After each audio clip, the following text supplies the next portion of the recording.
All right, kids, we're here for another Hocus Pocus day. Today I'm doing the hair and makeup for Mary Sanderson. If you are loving this series, please like, subscribe, hit the little bell, turn on notifications, and do all that jazz, because tomorrow we are going to do Winifred Sanderson. And later this week, I'm going to show you all the different techniques I use to body paint these lovely ladies.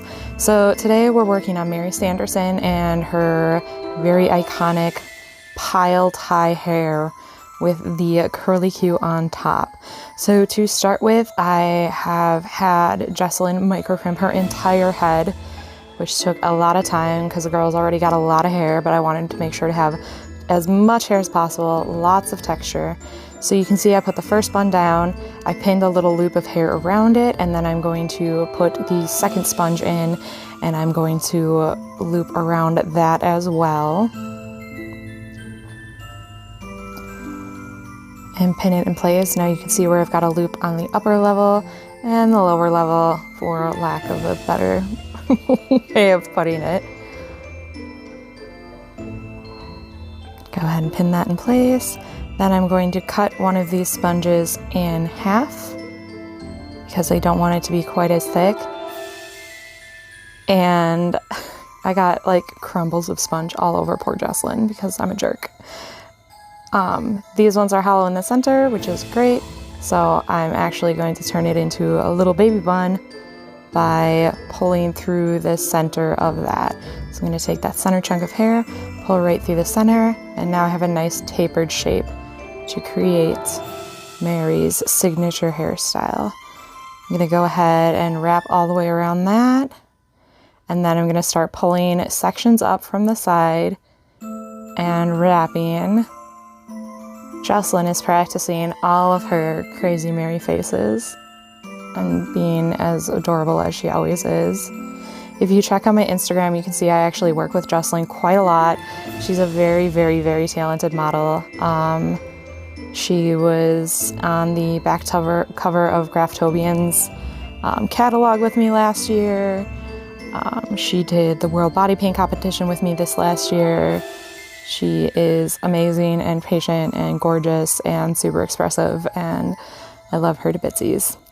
So now that I'm done just telling you how much I love my model friends, let's talk about hair a little bit more. So as I'm taking each section up, I'm kind of wrapping it around as well, because I want it to have, you know, a little bit more shape.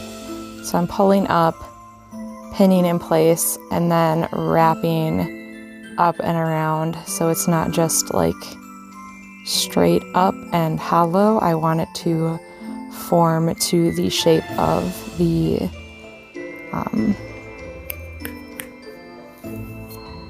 sponges. Wow, I'm hollowing this year's toast to me, you guys. I can't even talk anymore. I decided not to give her that foofy little 90s bang. We pinned her bangs up and out, mostly because I had already microcrimped them too, so not a fan.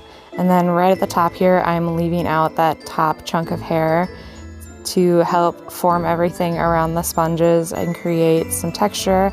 I also took some hair ties and put them up over the entire cone of hair, and then just kind of like squeeze it, and then the elastic will kind of sink into it, create a little bit better texture. Here we're pinning those bangs up out of place. Her hair is so tall, she's pretty much out of the camera. And then I'm using my best hold hairspray, which is the Got2b. I live for Got2b Glued when it comes to big, huge hairstyles like this that I can't let move. So I'm using my Paul Mitchell wand. I'm going to go ahead and curl that little top piece.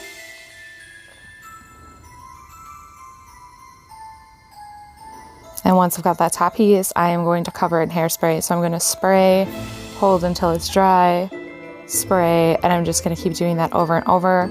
I feel like this would have held up a lot better throughout our shoot if we hadn't been caught in the rain. And that in itself was a really interesting experience later in the day, as all of my models are wearing water activated paints as their base coat. So moving in to makeup, I've laid down a powder on her face to catch any of my fallout, and I decided to go in with a dark purple. Mary's makeup, or Jesslyn's makeup, was the makeup I had to work on the absolute fastest because we were running out of time. All of these girls needed to be painted and done, and about 2 hours and 15 minutes a piece was about how much time I had before we had to go and meet our photographer. So we're already 15 minutes late and I am plowing through this makeup. So I started with a purple base and then I blended that out, and then I went in with a light lilac from, I believe it's the 80s Baby palette from Pinky Rose.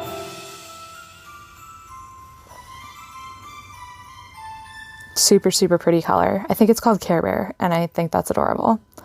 And then I'm going in, they've got some metallic shades in that palette as well. So I'm blending some of the metallic from the dark into the light and just giving her a really bright purple eyeshadow. I thought this kind of matched with, we didn't have purple in her hair for Mary's updo, so I put some purple in her makeup instead. We're gonna go ahead and fill in her brows. Jesslyn's got great brows that are really easy to follow the lines, follow along, so I just filled in her natural brow shape. Go ahead and dust off all of that extra powder that's catching my fallout. Make sure to get it all off because I don't want her to have a white sheen on her face that looks unnatural. Then I'm gonna go ahead and add a light peachy blush. Nothing super, super heavy.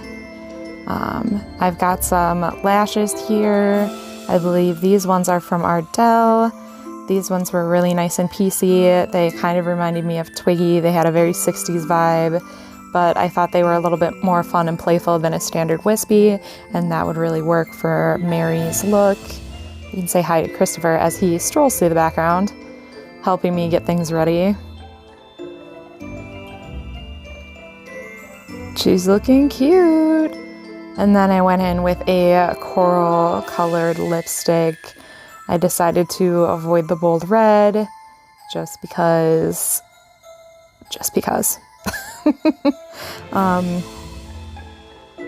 Again, we're doing a little bit more of a glam look. I didn't want it to look too overstated and gaudy.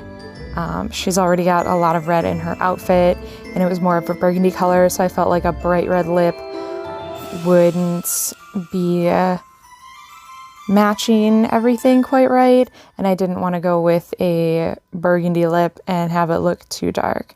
So here we are with Mary's finished look. So pretty.